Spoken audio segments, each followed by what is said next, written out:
الحمدللہ وکفا والصلاة والسلام علی من لا نبی بعد اما بعد فاعوذ باللہ من الشیطان الرجیم بسم اللہ الرحمن الرحیم اللہم صلی علی سیدنا و مولانا محمد وبارک وسلم وصلو علیہ۔ السلام علیکم ایوری ون، کیسے ہیں حال فرینڈز؟ امید کرتا ہوں کہ آپ سب خیریت سے ہوں گے۔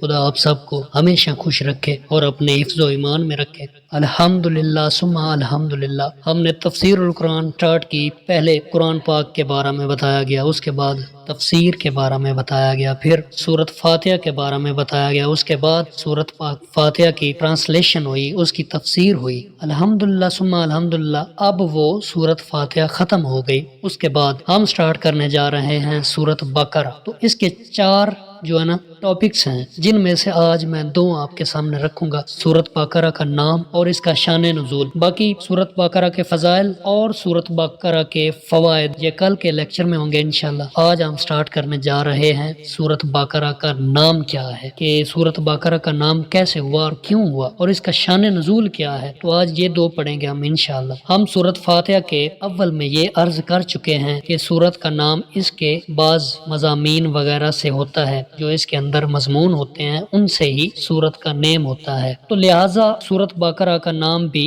اس کے ایک مضمون سے کیا گیا۔ بقرہ کے معنی ہیں گائے بیل، چونکہ اس میں گائے کے ذبح کرنے اور اس کے ذریعے سے ایک مقتول کو زندہ کرنے کا ذکر کیا گیا، اس لیے اس کا نام سورت بقرہ رکھا گیا۔ اگرچہ اس میں اور بھی اعلیٰ مضامین موجود ہیں، لیکن گائے کا یہ عجیب و غریب قصہ صرف اسی سورت میں ہے اور کسی میں نہیں ہے۔ اس میں ہزارہا قاعدے ہیں، لہٰذا ان کی تفصیل ہم اس موقع پر ہی کریں گے جب وہ آئیں گے۔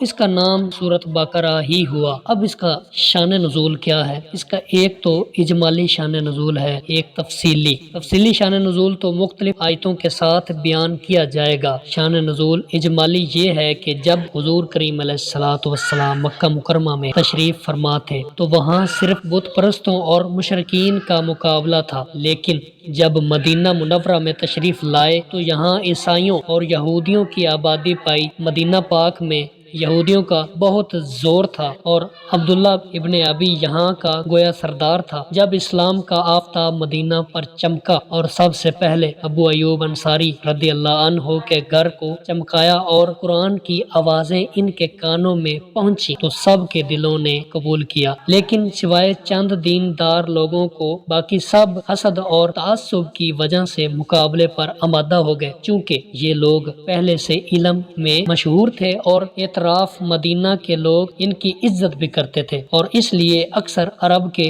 جہلاء ان کے ساتھ ہو گئے۔ پھر یہود و نصارہ جو آپس میں لڑتے رہتے تھے اسلام کے مقابلے کے لیے ایک ہو گئے۔ عبداللہ ابن ابی اور اس کے ساتھی جن کو عزت اور مال کی محبت نے اندھا کر رکھا تھا، بظاہر تو مسلمان ہو گئے لیکن دل سے کافروں کے ساتھ رہے اور انہوں نے در پردہ ان دشمنوں کی امداد کرنا شروع کر دی۔ تو یوں سمجھو کہ مدینہ پاک میں آ کر مسلمانوں کو 4 قوموں سے مقابلہ کرنا پڑا۔ علماء یہود، علماء نصارہ، جہلاء، مشرکین اور منافقین، یہ لوگ ایذا پہنچانے کے علاوہ کج بحثیاں کرتے تھے اور مسلمانوں کے دلوں میں شکوک و شبہات ڈالنے کی کوشش کرتے تھے۔ بس حکمت الہی کا تقاضا ہوا کہ ایک ایسی صورت اتاری جائے جس سے ان 4 فرقوں کی ترکوبی ہو جائے اور ان کے شبہات دور کیے جائیں۔ اس لیے مدینہ پاک پہنچتے ہی یہ صورت اترنا شروع ہو گئی۔ یہ تو اس پوری صورت کے نازل ہونے کی وجہ بیان کی گئی۔ آیتوں کا شان نزول انشاءاللہ ان کے ساتھ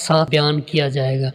یہ تھا اس کا شان نزول۔ خدا ہمارے ٹوٹے پھوٹے الفاظوں کو اپنی بارگاہ میں قبول و منظور فرمائے اور ہمیں زیادہ سے زیادہ علم دین سیکھنے، سکھانے، سمجھنے اور اس پر عمل پیرا ہونے کی توفیق عطا فرمائے۔ وما علینا الا البلاغ المبین۔